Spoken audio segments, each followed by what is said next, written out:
जनतेचा आवाज मराठी न्यूज चॅनलमध्ये आपलं स्वागत. पाहूया सविस्तर बात. नमस्कार.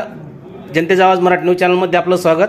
सर, आज भोकरदन तालुक्यामधलं जे खातगाव आहे या ठिकाणी अतिक्रमण झालं होतं त्या गायरान गट नंबर 57 मध्ये. तर त्याच्यावरती आज आपण रात्री बातमी लावलेली आहे जनतेचा आवाज मराठी न्यूज चॅनलने. तर त्या बातमीची तुम्ही दखल घेतलेली आहे. नेमकं तुम्ही काय केलं आहे त्याच्यामध्ये? आज शिवशक्ती कैलास आश्रम ट्रस्ट या जागेवर बेकायदेशीर अतिक्रमणाबाबत हटवण्याबाबत त्यांनी आत्मदहन करण्याचा इशारा दिला होता. परंतु आज माननीय उपजिल्हाधिकारी व PI साहेब आयरे सर, आमचे कार्यालयीन स्टॉफ आणि पंचायत समितीचे BDO साहेब हे सध्या हजर होते. आणि आज दिनांक 15 रोजी आज आम्ही संबंधित तलाठी, मंडळाधिकारी, ग्रामपंचायत खातगाव आणि व भूमी अभिलेख भोकरदन यांना पत्र देऊन कळवले की सदरील मोजणी करून तात्काळ याच्यावर कारवाई करावी असं त्यांना सूचना दिल्या. कारण हे प्रकरण जर समजा गावात तलाठी मंडळाधिकाऱ्यांनी जर थांबवलं जर असतं ते तुमच्यापर्यंत आलंच नसतं. त्याच्यावर आपलं काय मत आहे? ठीक आहे, त्यांच्या आम्ही नोटीस काढू, त्यांना त्याच्यावर आम्ही माहिती घेतो. अच्छा, चला. जनतेचा आवाज मराठी न्यूज चॅनलला प्रतिक्रिया दिल्याबद्दल धन्यवाद. भोकरदन तालुक्यामध्ये खातगाव या ठिकाणचे गायरान जमीन गट नंबर 57 मध्ये जे अतिक्रमण होतं ते काढण्यासाठी आज आवली महाराज यांचे आत्मदहनाचा त्यांनी इशारा दिला होता. आणि त्या इशाऱ्याचे आपण रात्री 9:30 वाजता त्यांनी आपल्याकडून एक बातमी घेतली होती आपण त्यांची. आणि त्या बातमीला सविस्तर आज इथं तहसीलदार, त्यानंतर ADM आणि हसनाबाद पोलीस स्टेशनचे PI आहेरे साहेब यांनी आज सखोल आपल्या बातमीची दखल घेऊन या महाराजांना न्याय दिलेला आहे. आणि संबंधित महाराजांची आपण आज प्रतिक्रिया घेणार आहे. संबंधित महाराज, आज आपण जे या ठिकाणी आला तहसीलमध्ये, तर आपल्याला काय पत्र दिलं?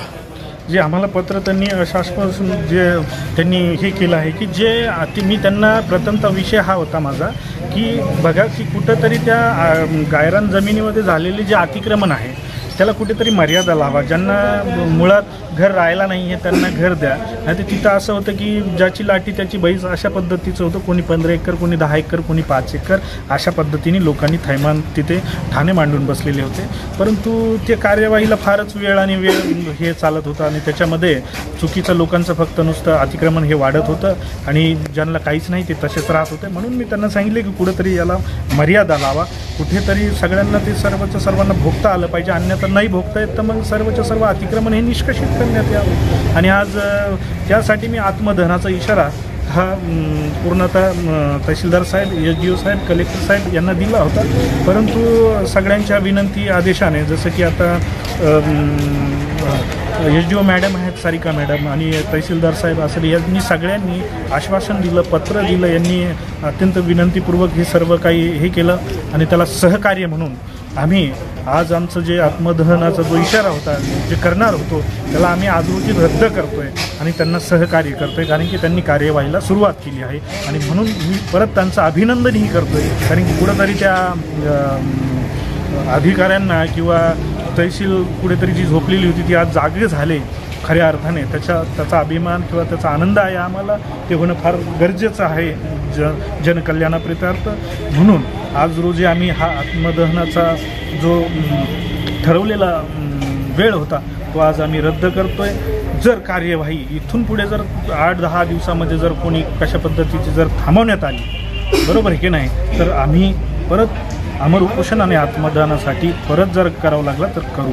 परंतु तशी वेळ येणार नाही असं आम्हाला SDO मॅडम, तहसीलदार साहेब आणि इतर सर्व शासकीय अधिकाऱ्यांकडून जाणून आले आहे. कारण की कार्यवाहीला सुरुवात झाली आहे.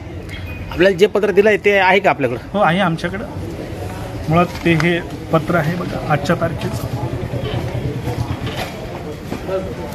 आणि त्याची पुष्टी म्हणून पत्रकार जनतेचे आवाज माननीय सुरडकर साहेब हे सुद्धा त्या मीटिंगमध्ये उपस्थित होते आणि त्यांच्या समक्ष हा विषय घडलेला आहे. म्हणजे इथे कुठेही गुपाचिपीचा लपाचिपीचा खेळ नाही आहे. हा सर्व जनतेच्या समोर आम्ही आणतो आहे आणि आणला आहे. आज जनतेचा आवाज मराठी चॅनलच्या बातमीच्या दणक्यानं आज सर्व प्रशासन खळबळून जागे झालेलं आहे. आणि आपल्या बातमीमुळं या महाराजांना आपण न्याय मिळवून दिलेला आहे आणि शासनाने आपल्या बातमीची दखल घेतलेली आहे। तरी जनतेचा आवाज मराठी न्यूज चॅनलला प्रतिक्रिया दिल्याबद्दल धन्यवाद। चॅनलला सबस्क्राईब करा, बेल आयकॉन बटन दाबा, लाईक करा, शेअर करा।